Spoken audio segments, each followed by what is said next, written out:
Mayor Pro Tem Ashby, staff is ready when you are. Perfect, and I see Councilmember Bang has joined us as well, so we are set to go. Go ahead and start the meeting, Madam Clerk. Thank you. Mayor Pro Tem Ashby, Here. Councilmember Laloe, Here. Councilmember Harris, Here. Councilmember Valenzuela, Here. Councilmember Guerra, Here. Councilmember Jennings, Here. Councilmember Vang, Here. and Vice Mayor Chenier and Mayor Steinberg will be absent this afternoon.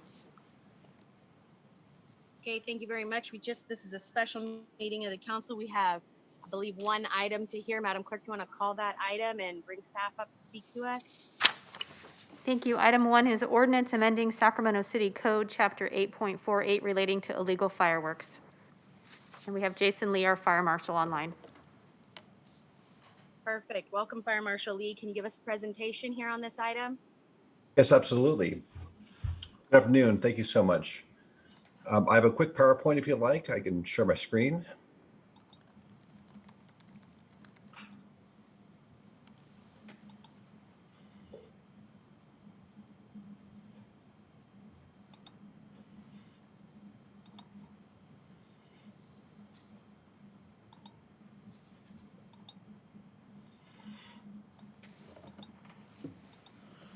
Okay, thank you so much. Good afternoon. My name is Jason Lee. I'm the Fire Marshal for the City of Sacramento. And today we're just going to be talking about our amendments to the local fireworks. Jason, I'm sorry to interrupt you. You are not in display mode, so you're in presenter mode. Sorry. You might want to just go back to the display mode. Okay. Let's see.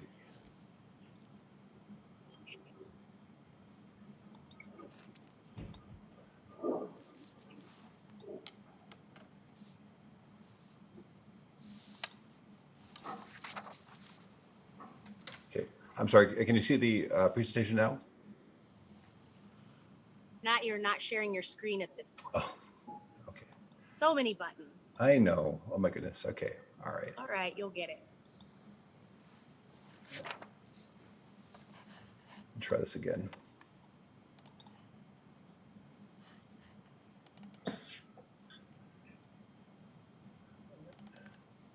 Back.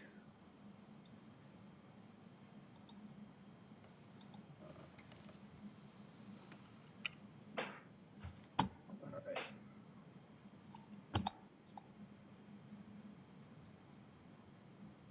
Here we go. Try this again.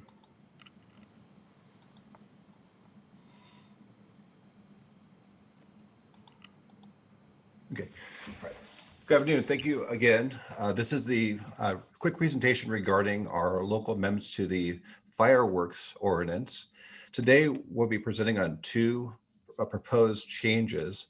The first item is regarding prohibiting all fireworks, including safe and sound fireworks, being used from 11 p.m. to 9 in the morning during the 4th of July fireworks period of June 20th through July 4th. The second amendment that we'll be speaking about today is a social host ordinance that would allow the city of Sacramento to issue citations for firework violations to property owners and property responsible for the both using and selling illegal fireworks on their properties. To start off with a little bit of background, we begin with an overall mitigation plan. This includes a year-round campaign for outreach and public education programs. The second part are these two amendments. The third part is proactive enforcement, focusing on illegal firework complaints and individuals who sell illegal fireworks on the internet and in our community. And lastly, we're going to be using proactive staffing and patrols during the operational period leading up to the 4th of July. For outreach and education, we're going to be focusing on social media. We're also going to be putting fireworks flyers and inserts into our utility bills, which will go out at the end of this month to every single household, every single resident within the city of Sacramento. One of the flyers is pictured here right to the right of the screen. Also, we're going to be putting street signage up and identify hotspots throughout our area. And with these signage and with these flyers, they're going to be in multiple languages, not just English, but Spanish, Hmong, Vietnamese, and Russian. And so this is how we're really going to be kicking off this program. Also, we'll be utilizing billboard signage, bus wraps, just like how other successful cities such as San Jose, Suisun City, and Riverside have done in the past. Our socialist ordinance starts with holding property owners responsible for using illegal fireworks. Fines can start from anywhere from $1,000 to $2,500 for initial violations. And citations may be administered from just a visual verification that a fire was used on a property by a task force officer. By definition, social host is meaning any property owner or private property as listed on the most recent tax roll, or any person who has a right, possess, or occupy a public or private property under lease or permit, or anyone who hosts, organizes, supervises, or officiates an event on a private or public property. The second amendment we're going to be discussing is also a proposed amendment that would prohibit all fireworks, including safe and sane fireworks, from being used from 11 p.m. to 9 in the morning. This is based also to be consistent with our City of Sacramento noise ordinance, and was based upon community feedback over 45 community meetings we've held since September of last year. For illegal firework violations, we have two different remedies. The first I'll talk about today is administrative citations.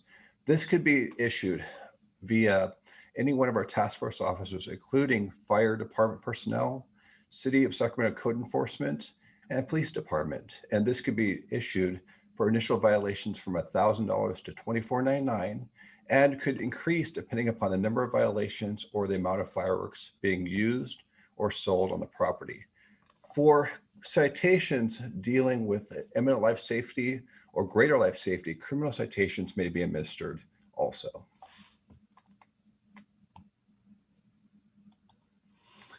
As with any fine or fee in the City of Sacramento, we always have an appeals process. And this is very important for us because we've had numerous community meetings over the last 9 months. And all of the administrative fines, including with this proposal, may be appealed directly to the City of Sacramento for review. Also, we may be issued customer service programs in lieu of citations, especially dealing with adolescents or our youth. And fines may be reduced or eliminated based upon findings from an administrative hearing or criminal court proceedings.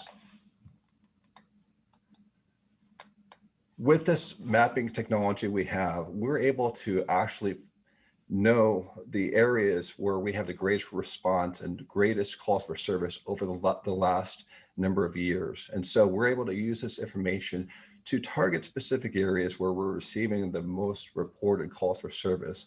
And then I'm able to utilize this data to effectively allocate our staffing of officers during the 4th of July period. This is information that was developed from an online free app that was developed in partnership with the fireworks industry and our community.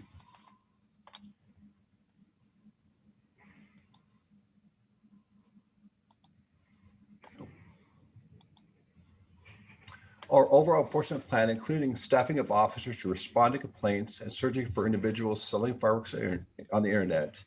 With that information, we can set up buy-bus confiscation operations to be performed by law enforcement officers. And also task force members can be dispatched directly during the operational period for enforcement of the proposed social host ordinance. In summary, the effective outreach and community engagement is the key. That's where it's so important that what we've done with our community outreach and having these meetings so that we can listen and hear from feedback from our concerned citizens so that we can craft a program that will both be effective and fair. Also, having new enforcement options, such as the proposed social host ordinance, will make it easier for us to be able to issue citations for fireworks-related violations and not have to have physical arresting of folks selling and using illegal fireworks for both the officer safety component and a public safety. And lastly, We will have increased proactive enforcement and penalties to be able to use for this 4th of July period. And at this point, I'm available for any questions. Thank you so much. All right. Thank you, Fire Marshal Lee. Appreciate the presentation. Madam Clerk, are there any callers in the queue? Yes, I have 7 callers on this item. All right, is it okay with my colleagues if we take the callers first? All right. Okay, let's do that, please. Thank you. May I have the first caller, please?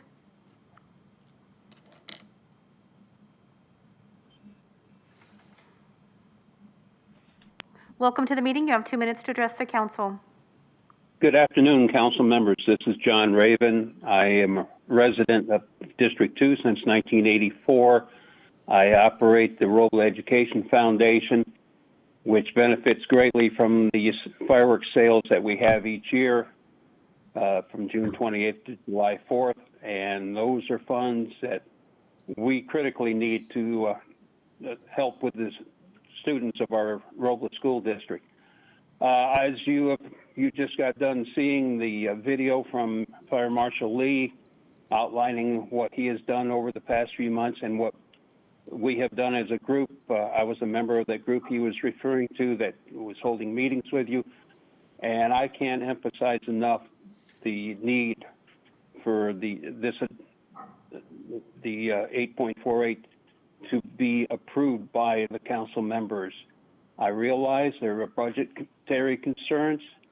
However, this is something that the expenditure of those funds for this is something that we will be able to see a benefit from. We'll see the results of the expenditure of that funding. So I highly recommend the approval of this or the adoption of this ordinance.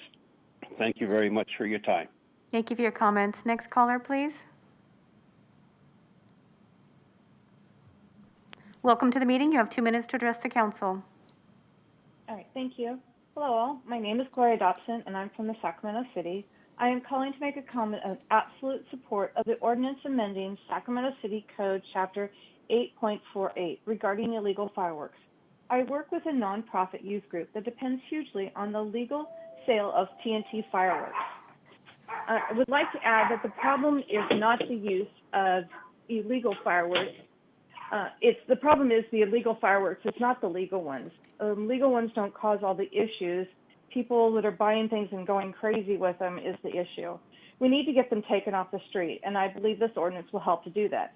These nonprofits need these funds raised by these legal sales of fireworks, not only to help with their their own things that they need, but also giving the money back to the community, which is what our group likes to do. I pray that you guys will do the right thing and pass this ordinance that allows these nonprofits to do so much for our city. Thank you very much for your time. Thank you for your comments. Next caller, please.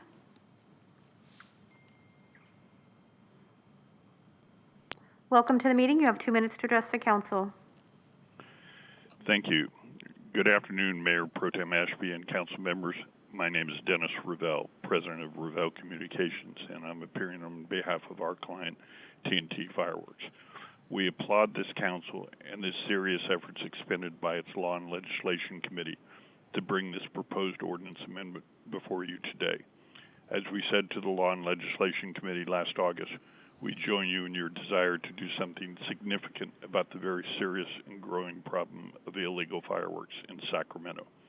The sale and use of illegal fireworks in California is no longer a seasonal problem, it's a year-round problem. The ordinance and mitigation plan before this council today enjoys the support of a broad coalition formed last August that has worked tirelessly for the last 9 months with the city's fire marshal and his staff, over 45 Sacramento neighborhood associations, concerned residents, the state-approved fireworks industry, and the hundreds of area nonprofits who operate fireworks stands each 4th of July, all of whom have worked to help formulate what is before you today. We wholeheartedly and enthusiastically urge your approval and adoption of the staff recommendation. Thank you very much. Thank you for your comments. Next caller, please. Welcome to the meeting. You have 2 minutes to address the council. Well, thank you. Hello, everybody. How you doing, council? My name is Hercon Allen, better known as HK. I live in the Thomas area, and I also run a Firework group. This Firework group is a lifeblood for a lot of a lot of kids who play soccer in the area. A lot of them are coming off of COVID with suspended seasons and trying to get back. And a lot of parents, because of the job situation, cannot fully afford what they could afford. So what we're trying to do now is these booths allow us to raise the funds to help bridge the gap. So I'm asking you guys to please accept the fire marshal's proposal. This will benefit our kids in the Thomas, especially a lot of kids around Sacramento, and it'll just be a great thing. Again, I've been doing this over 10 years, seeing a lot of smiles on a lot of young kids' faces because of this, and I can see how if we do not have these fireworks stands, is our best way of raising money. It will hurt a lot of us, and a lot of those kids will no longer have smiles; they have frowns. So please, council members, help us help the kids. Let's get them back out there doing what they love to do. And by accepting the fire marshal's plan, you will put a lot of smiles on a lot of kids' faces. Thank you. Thank you for your comments. Next caller, please.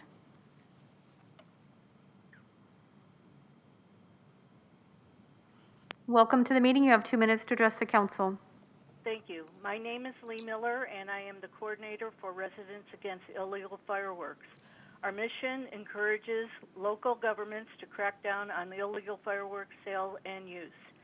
We are accomplishing our mission with the active support and engagement of TNT Fireworks, reaching over 100 city and Sacramento County neighborhood associations, and the almost 400 Sacramento nonprofits who rely on the sale of California state-approved safe and sane fireworks. Sacramento, like virtually every other city in the state, has a growing illegal firework problem. The sale and use of illegal fireworks are no longer a seasonal problem. They are a year-round problem. For 9 months, we have been working with Fire Marshal Lee and TNT to put together the City of Sacramento Illegal Fireworks Mitigation Plan. We have met with over 40 city neighborhood groups since February 2021. The groups we have met with overwhelmingly support the social host ordinance, with the focus on law enforcement interaction with the public being more scrutinized. The social host ordinance enables SACPD, Sacramento Fire, and code enforcement to administer the ordinance without having to confront the individual, keeping law enforcement safe and not inhibiting their ability to carry out the ordinance. We urge the City Council to vote yes on the City of Sacramento Illegal Fireworks Mitigation Plan. Thank you. Thank you for your comments. Next caller, please. Welcome to the meeting. You have 2 minutes to address the council.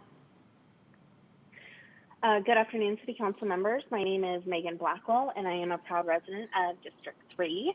I am representing Richmond Sacramento, Inc. today, who supports and provides Sacramento State students with scholarships. A majority of our funding for these scholarships comes from the funds earned during our Safe and Sane Fireworks booth every single year. Without our partnership with TNT, our operations would be devastated, and despite what some community members seem to believe, other fundraising options are just not that easy to come by. I know hundreds of other nonprofits in our region are in the same position. I am calling in support of the ordinance relating to illegal fireworks. Safe and sane fireworks are not the issue here, and I urge the City Council to implement this fire marshal approved plan. We need to be holding people accountable for their actions in their use of illegal fireworks, which again is the real issue at hand here. Thank you for your consideration on this issue. Thank you for your comments. Next caller, please.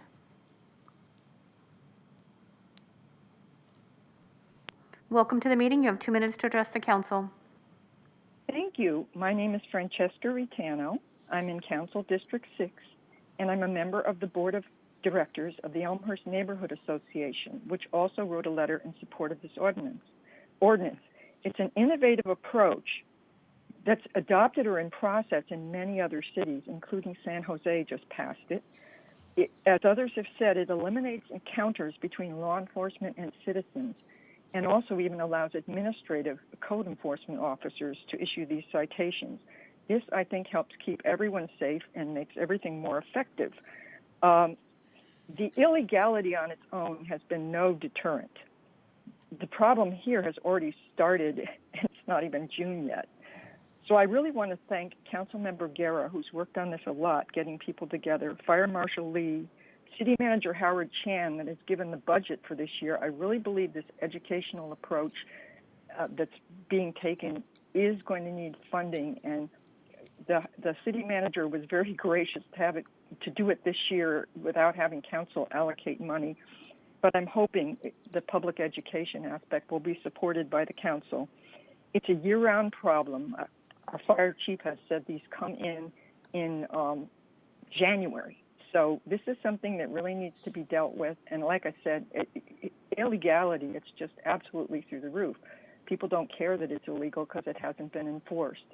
And people have tried. I don't want to flag our workers here and our staff and law enforcement because there's just not enough people to go around. And this may help save them time and eliminate the distraction for all of us. So I'm really hoping that you will see through to pass this ordinance. Thank you so much, and thank you for everyone who's worked on it. Thank you for your comments. I have no more callers, Mayor Pro Tem Ashby. Okay, thank you, Madam Clerk, and thank you to all of the callers. Fire Marshal Lee, sounds like you've been busy for the last year, and I want to thank Councilmembers Harris and Jennings for working on this for so many years, and Councilmember Guerra for leading the effort at Law and Ledge. You are first up, Councilmember Guerra. Go ahead. Great, thank you very much, Mayor Pro Temp. I wanted to first thank Fire Marshal Lee, all our code staff as well, and most importantly, all our community leaders who've come together for many years to try to figure out a new solution, a new method. I do want to first thank Councilmember Jennings and Harris because we've started, I think it was maybe almost 4 years ago now, where we tried to do a number of community efforts, education efforts, do awareness campaigns. I want to thank the commander for Norma Christensen, who was with the VFW Hall to try to also do outreach efforts about the impacts of this for many of our veterans as well. We're from VFW Post Hall 67 on Stockton Boulevard.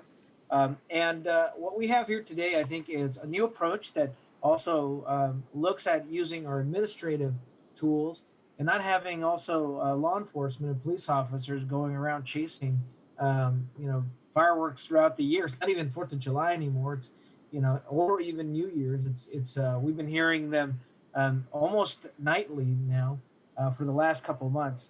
So I think this is a good approach in the sense that, number one, it focuses on education. 2, it goes after the resources to go after the people who are selling illegal fireworks. And we know it's a regional problem, but this effort combines with the regional efforts of Sac Metro Fire as well and our surrounding areas. And 3, because of also the good work that's being done on fees and fines and our administrative penalties, it allows us for a variety of ways to be able to ensure that that we also have a good hearing process and good tools to be able to have a strong enforcement tool, but one that actually can be effective. Using the penal code alone has not helped us. I think this is important that we look at using our administrative code with this. So a lot of education more to do, and I think that we're only going to solve this if we continue the work that the 40 nonprofits of the Illegal Firework Mitigation Task Force and their efforts and our city's efforts to educate the public about the dangers of illegal fireworks. If they fly in the air or explode, we know they've caused fires at homes. So with that, I'll go ahead and move the staff report and thank everyone for their hard work. Okay, thank you, Councilmember Guerra. Councilmember Neck. Thank you, Mayor Pro Tem Ashby. I want to thank my colleagues and the community members who've been engaged in this for a really long time. This is a really important issue. It's a very frustrating issue, especially those of us who are lucky enough to be parents to rescue dogs. It just causes all of the trauma, and also as a daughter of a veteran with PTSD, I remember how awful 4th of July always was for him. So I appreciate what's going on here, and I support restricting the hours. I even support the violations. I definitely support the outreach and engagement. My problem with this has always been the host liability section. And so just my colleagues on Long Ledge heard me tell the story of the 12 years I've lived in Sacramento. I spent about 2 in Oak Park. And I remember my first 4th of July, sitting in the house, minding my own business, and this truck pulled up in front of my house and started blowing off illegal fireworks out of the back of the truck. It's something that happens a lot in neighborhoods like Oak Park, as folks are mobile because they know that they're going to get caught, so they move around. And so I didn't call 911, because I was home alone, and I don't appreciate the thought of retaliation from folks who might know that I called, which has been an issue when I lived in Oak Park before. And I was busy holding on to two panicked dogs that were trying to run outside and like gnaw their way through the fence to figure out what was going on, and I wanted to keep them safe. So I'm holding on to my dogs, I'm waiting it out, they leave. What I don't like about this provision is that it puts the burden on the renter or the homeowner to prove that they either possessed fireworks legally under state or federal law, or that they called 911 first. And if neither of those things are done, then I am subject to the same liability as the people who were blowing off the fireworks on or near my property. And this requires visual verification, as you mentioned. So this ordinance gives us all of the tools we need to enforce on the individuals who are using the fireworks. This host provision, it's just too broad, and it doesn't give a homeowner or a renter the tools to fight back if they have a citation come and they're like, wait a minute, I wasn't doing that. I was busy. I was trying to tend to my kids. I was trying to do something else. And yeah, I didn't call 911, but I wasn't involved. I have no tools in this ordinance to push back on that, and I'm potentially subject to a $1,000 fine, which in the neighborhoods where this is happening most frequently can be crippling. So I fully support the goals of this ordinance, but I can't support it with the host liability provision the way it's written here. And I know I expressed the same thing during Law and Ledge when this came up. I wish we could find a way to make this more fine-tuned so that there was some more criteria that could be met, or some more tools for people to fight back. And especially because this ordinance declares use of illegal fireworks a nuisance, people could get evicted over this. People could get subject to justice for neighbors over this. This is a really big deal for the property person, the resident of a property. And I don't feel like we put enough guardrails in here to ensure that it wasn't inappropriately being applied to residents who had no active role in the actual illegal firework activity. So for me, I would like to propose a substitute motion to approve this ordinance striking section 9. And I would welcome the opportunity to keep working on a different version of section 9 that gives a little bit more nuance here. But as it stands, I can't adopt it with section 9 in there or vote for that ordinance. But that is in no way a discredit to the work that was done or my interest in addressing this crisis, and more just my concern with my own lived experience of how this host provision might play out in the community. Thank you. Okay, there's a substitute. Is there a second for that substitute? I'll second substitute. Okay, Councilmember Harris, you're up next to speak. Yeah, thank you, Angelique. I appreciate it. Jason, so you've heard the concern of Councilmember Valenzuela. Obviously, if there was a call to a home, and my assumption is that if somebody mobile had shot off the fireworks, how would you deal with that situation? Let's try mute off. Can you hear me now? Okay. I've got counts going in the background. Hey, Don, there you go. All right. So how would you deal with that in the field? Obviously we don't want to falsely accuse a renter or a homeowner. Do you feel there are adequate safeguards? So if you just please address that. Absolutely. Thank you, Council Member. So the first part of how we would deal is, we would need a visual verification. So an officer has to actually physically see the violation. So part of that, when we're out there, we will be able to see what's happening. So if somebody does drive up and then they set fireworks up and then they drive away, and we can tell that they're not associated with that property, then that's the first guardrail. That's the first part. The second guardrail would be upon the appeals process. Every single citation has the appeals process. And so the appellate would be able to provide that information to us, and we would review the appeal. And if we find out that the person had absolutely nothing to do with it, or there was some sort of issue, we could then waive that, because that's the second part. The third guardrail would be if that if it goes to appeals hearing, the appellate would have the opportunity to appeal that fine to the appeals hearing, to the judge, basically, or the appeals hearing person. And so there's three different levels so that we can make sure that we're issuing it to the right person and that there's protections for the individual. Thank you, Jason.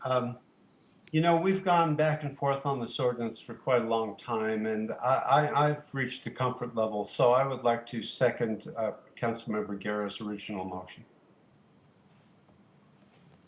Okay, thank you, Councilmember Harris. Councilmember Valenzuela, back in the queue.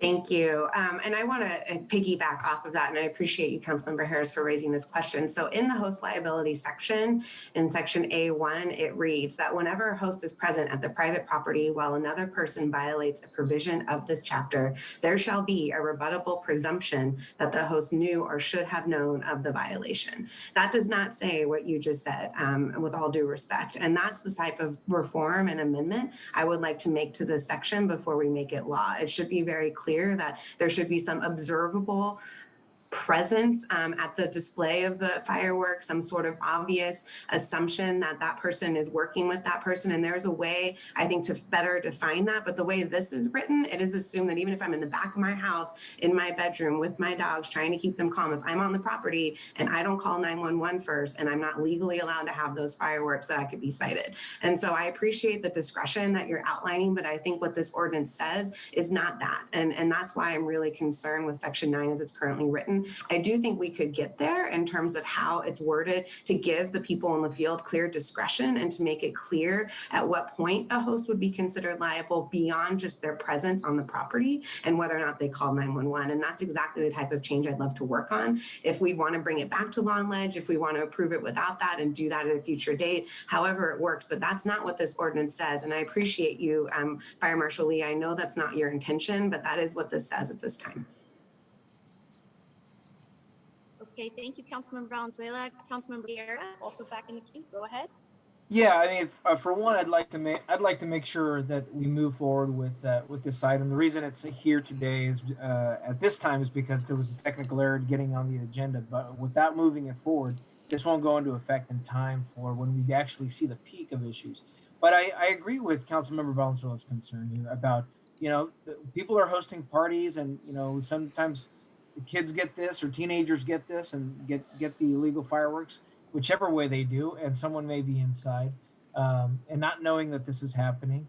On the flip side, I also have seen a lot of block parties where this is just it's flagrant. So I don't feel comfortable moving without it, but I do want to find a fix with it. So let me ask Fire Marshal Lee: is there something that can be discussed in this? And I have no problem moving forward this today and then bringing this, discussing and figuring out how we fine tune it. But I think we need to get this thing moving forward because without it, we're gonna have some significant challenges again, much like we did last year and the years before.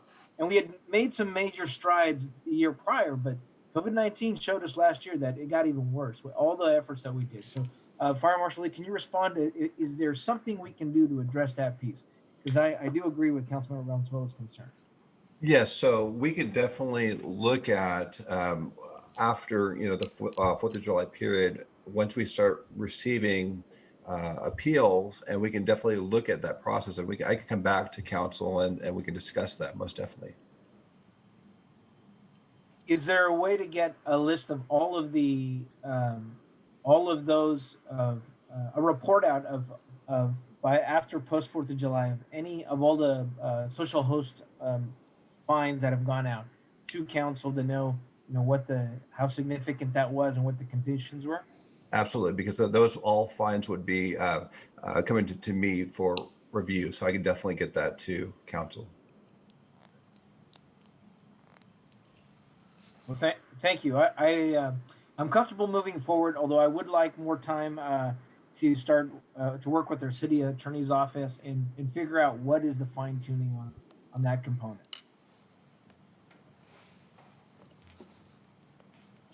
Councilmember Jennings, go ahead. No, thank you. I too want to thank everybody for the work that they've done on this.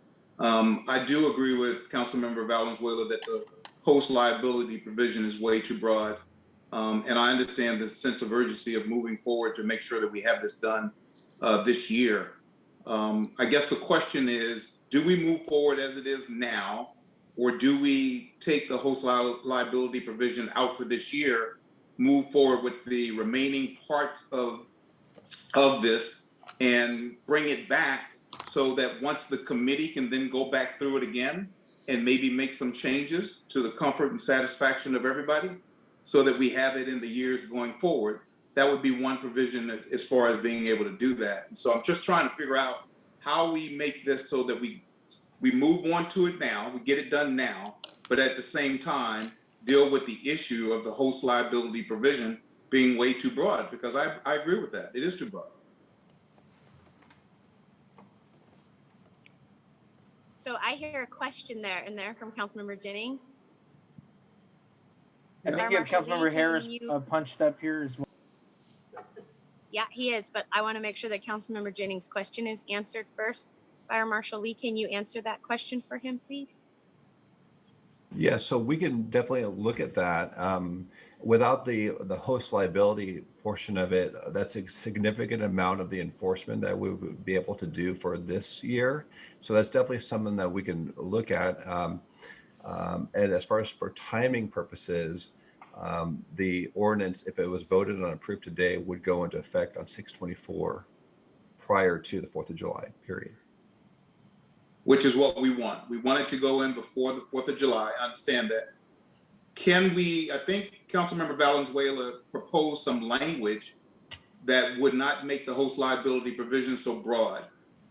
Can we consider that language today in her motion so that it still is in there, but not as broad as it is currently?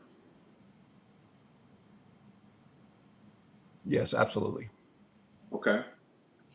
Councilmember Valenzuela, I'll give it back to you as far as maybe making a proposal as to what that language should be. Yeah, I appreciate that, Okay, wait, Councilmember. I'm sorry, just before we head back to Councilmember Valenzuela though, let me let Councilmember Harris jump in. He's been waiting for him. We will come back though. Go ahead, Councilmember. Yeah, thank you, Chair Ashby. So, Jason, I think key to this discussion, you said that you would have to have visual verification of the transgression, right? Before you'd cite. Visual verification by whom? That'd be one of the task force officers. So in other words, the task force officer has to see the violation. Now, to me, that's a pretty big safeguard. And I understand the concerns of Councilmember Valenzuela. The point is, are we going to make mistakes with the ordinance as written such that innocent people are accused and may have the burden of the appeals process to prove that they had nothing to do with the fireworks discharge? If you have to have a code officer actually see the offense, it seems to me that that's a pretty strong safeguard, and that I don't think that we will be falsely accusing people who are innocent and have no knowledge of the discharge of these fireworks. Would you say that's a fair assessment?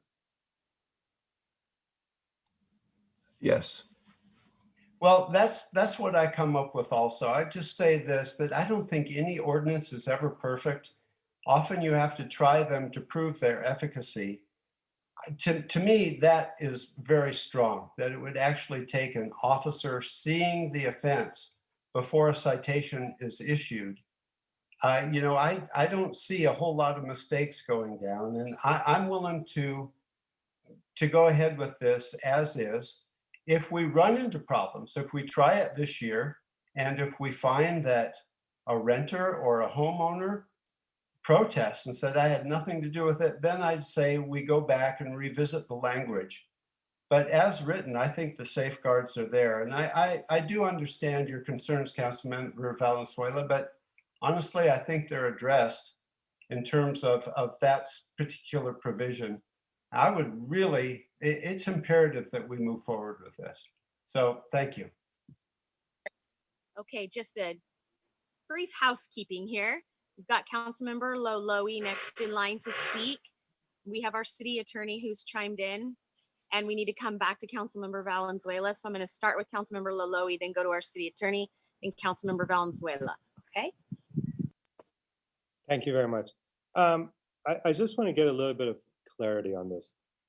Host liability, is that happening within the property of an individual versus if somebody just is out on the street in front of their house?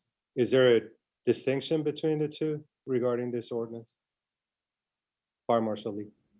Yes, Ashley, the proposal does call for the property owner, and if it was in the street, there is assumed property line, which is in the middle of the street, and that's per the ordinance language. Perhaps the city attorney's office may be able to speak more on this item itself, but that if somebody were to be on the public right of way, if it was on the assumed property line, they would also be a part of that host, basically. So it would be associated with that event. So if somebody is just, a couple of kids running down the street and they light up a few and set them in front of different houses, and the illegal firework goes off, we're going to assume that it was that property owner's responsibility, even though they're inside with the doors closed and enjoying a cup of coffee. I would say no in that fact, because one of our officers would have to physically see that happening. And so if we just saw kids running up and down the street and they weren't associated with an event or a activity on a property, then we wouldn't be able to ascertain that came from that specific property in that case. Similar to if kids were utilizing illegal fireworks at a city park, obviously, that would be a different situation. But under the same guise, because unless we're able to ascertain without a doubt or without a level of certainty that firework came from that associated property, we wouldn't be able to issue that citation. Okay, yeah, thank you very much. Mm-hmm. Okay, Madam City Attorney, would you like to weigh in here? Yes, Mayor Pro Tem, I wanted to just clarify for the council, based on the questions and the wording of the language, there's actually a specific intent requirement in this ordinance. It's drafted of subsection B of 8.48.170 requires that the host either aided and abetted, which is a specific intent requirement, and or did something to knowingly violate or cause a violation to occur. What that would mean is that we would actually have to be able to prove that the host of the premises was aware, encouraged, and in some way participated in the actual fireworks display. And so we would not be able to, nor would we ever succeed if we were to bring such an action against the host unless we could prove that element. So it would address the Councilmember Valenzuela's concern that it isn't a matter of just because it's your property, then you're automatically liable. There is a requirement of specific intent. I hope that helps. That does help. Thank you. So my proposal then would be to strike A1, which is the section that says whenever a host is present that I read earlier, that they're presumed to have known that something was going on.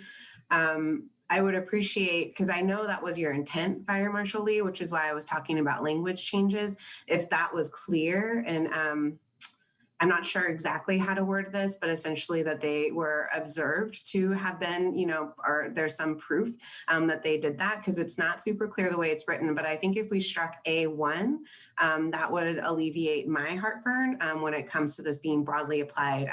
Because I appreciate what you're saying. And it's in this case, I mean, those guys were in front of my house for like 15 minutes, so if somebody pulled up after 10 minutes and saw fireworks going off and saw my neighbors who were very excited by the fireworks saying, yay, look at these big fireworks. And then they drove off, they'd think, okay, that looked like a party at that house. They don't know what I look like. They don't know that it's my house, that I'm the one and I'm inside and those people aren't with me. So there has to be some sort of bindingness to you observed the host participating or you otherwise have proof that they knew that this was happening. So for me, striking A1 and maybe making some language clarifications in B would be helpful to ensuring that's the way this was implemented.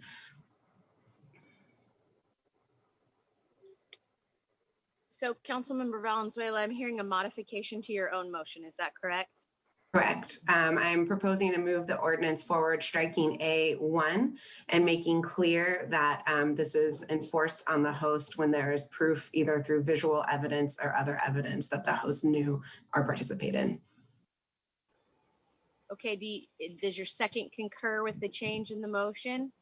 Yes. Okay, I'd like to weigh in too. I see council member, okay, your hand is down now.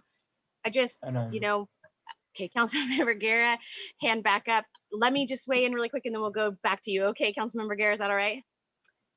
And I don't know if council member Vang, if you want to weigh in at all, but I just would like to say that this is great work on behalf of everyone involved. And, you know, in my experience from law school and being around law, it's very unusual to have what's called an opt-out provision, which means that somebody has to actually take an affirmative step to prove that they didn't do something that happened in or around their home. And there are many fact patterns that could create problems here. For example, the center of a cul-de-sac where there are 5 or 6 homes that could technically be considered host families, and a block party happening in that court and maybe 1 or 2 homes not participating, but now you know, you have an empty chair defense where everybody's pointing in different directions.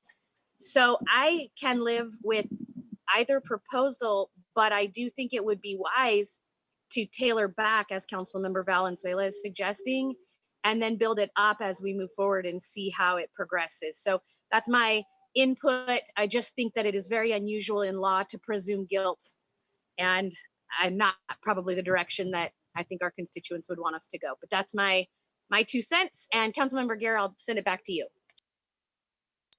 Yeah, no, I was gonna try to save us some time and say that I think I would be supportive of just striking A1 out of there, but moving forward, I think striking all of Section 9, as you know, Fire Marshal Lee mentioned, would gut a big chunk of the proposal here.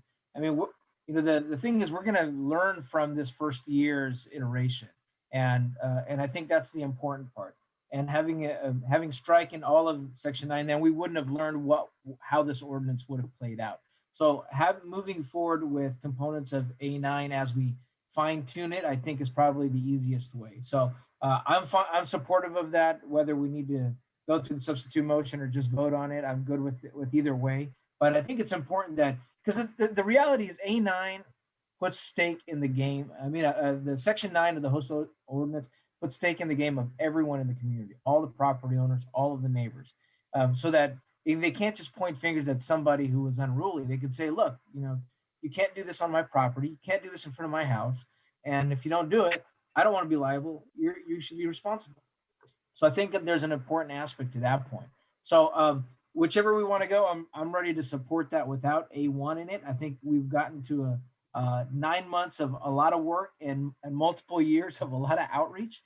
And I think we should move forward to get this thing going forward. Great So conversation. either way, I'm willing together. to I'm willing to change my original motion to just that, or whatever's the easiest parliamentary way to do I it. think we can move forward with this substitute motion and folks can vote for it, but I want to give Councilmember Jennings the last word here. And then Madam Clerk, let's take a vote because we are making our day ever the longer each moment that we proceed here. So Councilmember Jennings, bring it home for us. Just a final word. I think striking A1 is the right thing to do for this year at this time. But with the understanding that A1 goes back to the committees so that they can talk about this first year's experience and come back with wording that may be acceptable moving forward in the coming years. I just don't want to strike it and it never come back again. I think there is some need for it, and it needs to go back to the committees, all the neighborhood associations that worked on this, to come back with the information for another review of it at a later time. I completely support that addition to my substitute motion. Thanks, Councilmember. Okay, great. So the additional direction to staff would be Councilmember Jennings' comments there to go back. Councilmember Vang, you okay with that as the seconder of the motion? Yep, we're good to go. All right, let's see if we can. Perfect. Let's see if we can get a roll call vote here. Madam Clerk, help us out. Mayor Pro Tem Ashby, Yes. Councilmember Laloe, Aye. Councilmember Harris, Aye. Councilmember Valenzuela, Yes. Councilmember Guerra, Aye. Councilmember Jennings, Aye. Councilmember Vang, Yes. and Vice Mayor Steinberg and Vice Mayor Chenier and Mayor Steinberg are absent. All right, so that is a unanimous vote and a really great dialogue and good work by all. Thank you. Fire Marshal Lee, thank you for taking us through that conversation. Really important. Hope this helps our communities. We'll see you all in a few minutes at our 2 o'clock council meeting, all right? That's it for the special. Thank you.